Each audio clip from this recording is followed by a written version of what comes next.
Hello, everybody, and welcome to Feel Good Friday on Church at Home with Rachel for Friday, the 16th of February. We are ensconced in the season of Lent, but that doesn't mean that we can't still have a Feel Good Friday. Well, I'm thinking about it. Does anybody here fast on Fridays during Lent, or do like a meat fast, like the old days when it would be fish on Fridays in restaurants and things like that? For whatever reason, that just popped into my head. We're not having fish tonight. I'm not sure what we're having. We're not having fish. Um, I wanted to use another devotion from our daily bread. This is from Tuesday, August the 30th, 2022, and it is entitled "Leave the Light On." It begins with the passage or the scripture it starts with is Matthew chapter 5, verse 14, which says, "You are the light of the world. A town built on a hill cannot be hidden." And this is the devotion written by Katara Patton. A hotel chain's commercial featured one little building standing amidst a dark night. Nothing else was around. The only light in the scene came from a small lamp near the door on the porch of the building. The bulb cast just enough illumination for a visitor to walk up the steps and enter the building. The commercial ended with the phrase, "We'll leave the light on for you."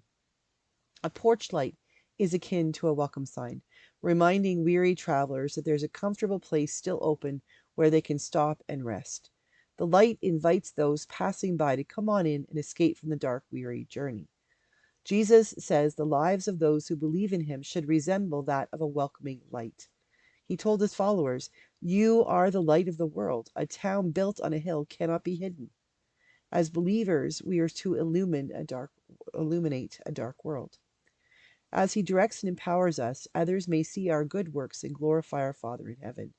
And as we leave our lights on, they will feel welcome to come to us to learn more about the one true light of the world. In a weary and dark world, his light always remains on. Have you left your light on?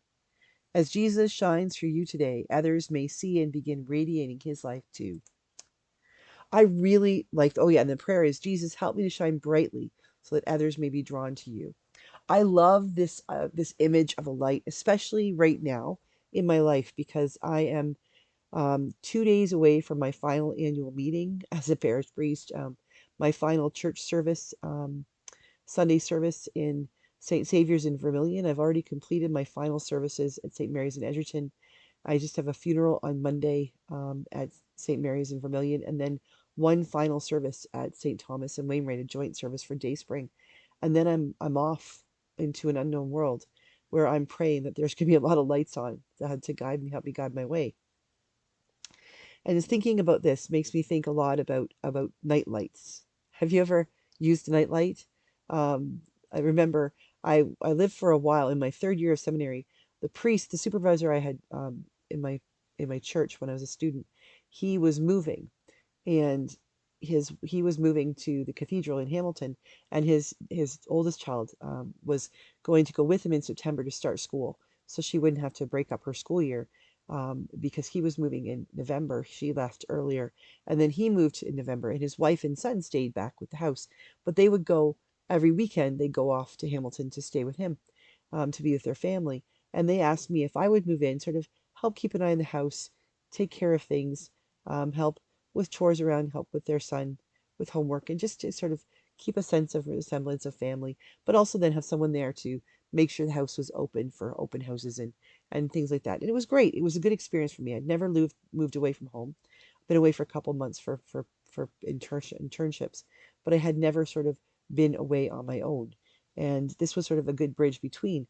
But in the basement where I was sleeping, in the spare bedroom, the it was a fairly dark basement and it was unfamiliar. And there was a nightlight in the bathroom, and the nightlight was the Virgin Mary.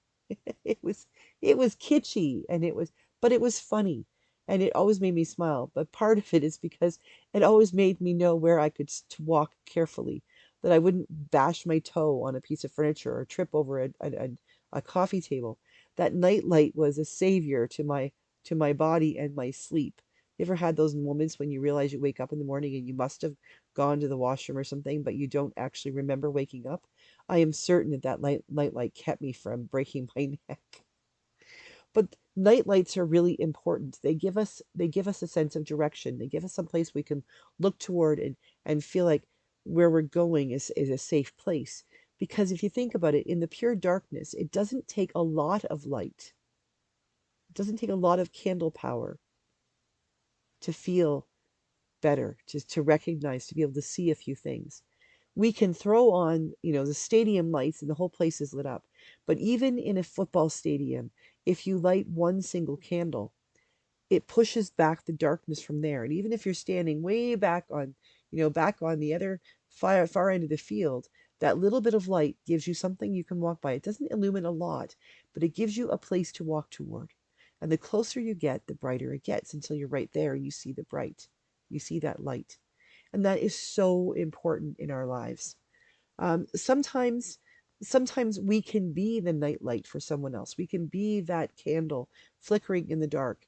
Somebody posted a meme or a picture on Facebook the other day saying that, recognizing that other people had helped her to keep her candle burning. When it would flicker out, they would relight her candle for her in a difficult time. And that spoke volumes to me because this particular person is encouraging me and keeping me laughing and helping me move toward where I will get to work with her in Brandon. And in some pretty dark times, she has inadvertently lit a candle for me or helped me to keep my own candle stoked. And I appreciate that. And there are times when we become the candle for someone else. We become that light on the front porch that says to somebody, here you go. I am a safe place to come. You are welcome here. Even when the rest of the world looks dark and dreary, you can be welcome here. And and on a sillier note, there are times when other people might need that nightlight because of us. A case in point would be when I was about 6 years old and my sister Jen was about 4. Our bedrooms, we were in a 2-story house, and you went up the stairs, and the stairs were on the left hand side. You come up the stairs to the bathroom here, and a long hall. My bedroom was right at the end of the hall, so my door faced into the hall. My sister's room was on the other side, so they were like this. And I remember it was toward the end of summer, and we were going to bed, getting ready, getting used to going to bed earlier because school was going to start. And so we had these good blinds, good blackout blinds in our windows. And so even though it might be light outside, there would be very dark in our rooms. And I remember Jennifer was, for whatever reason, she'd become a little bit afraid of the dark. And I remember, oh, how cruel I was. I would lay in bed, and just as she'd be about to fall asleep, I would whisper, Jennifer, they're coming to get you. They're coming to get you, Jennifer. And she'd call my mom, and my mom would come up and she'd say, I heard somebody talking. I heard there's ghosts or something. And mom would look in on me, and I'd be sound asleep, sound asleep. And his mom would be, no, it's okay, Jen. There's nothing up here. Rachel's asleep. You go to sleep. So she'd go back downstairs. And as soon as mom was downstairs, I heard her foot hit the last tread of the stairs. Jennifer, they're coming to get you. The poor kid was terrified. Well, the next day, mom went out and bought a nightlight and put the nightlight in the hall right outside her bedroom. Not so that it wouldn't distract her in the night, but she could see the light a little bit coming through her door and know that she'd be safe. And my mother figured out what I was doing, and I had a stern talking to, and I never did that again. Or did I? I was a big sister after all. The point being that we can make the choice that we can either be the light for someone else in their world, or we can be the reason they need a light. And on this Feel Good Friday, I really do encourage you to be the light for someone else. And trust me that if you are someone who's needing the light, if someone like me has come into your life and terrified you and made you realize you need the light, then open your eyes and find one, because there is one out there. Jesus will find you. He will give you a nightlight. He will give you a candle in the storm. He will give you stadium lights if that's what you need. But you have to be willing to look for them. And when you see them, you have to be willing to walk toward them. No light will help you if you don't allow yourself to walk toward it.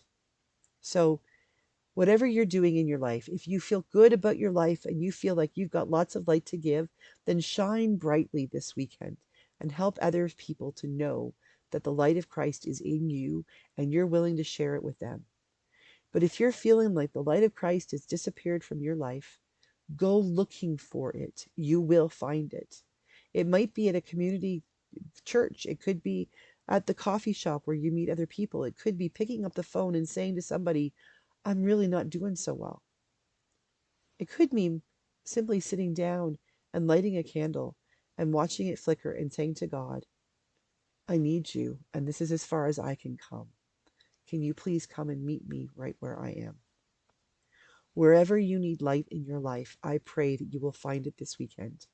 And if you have light in your life, I pray that you will use this weekend to find others for whom you can share that light. Have a great weekend.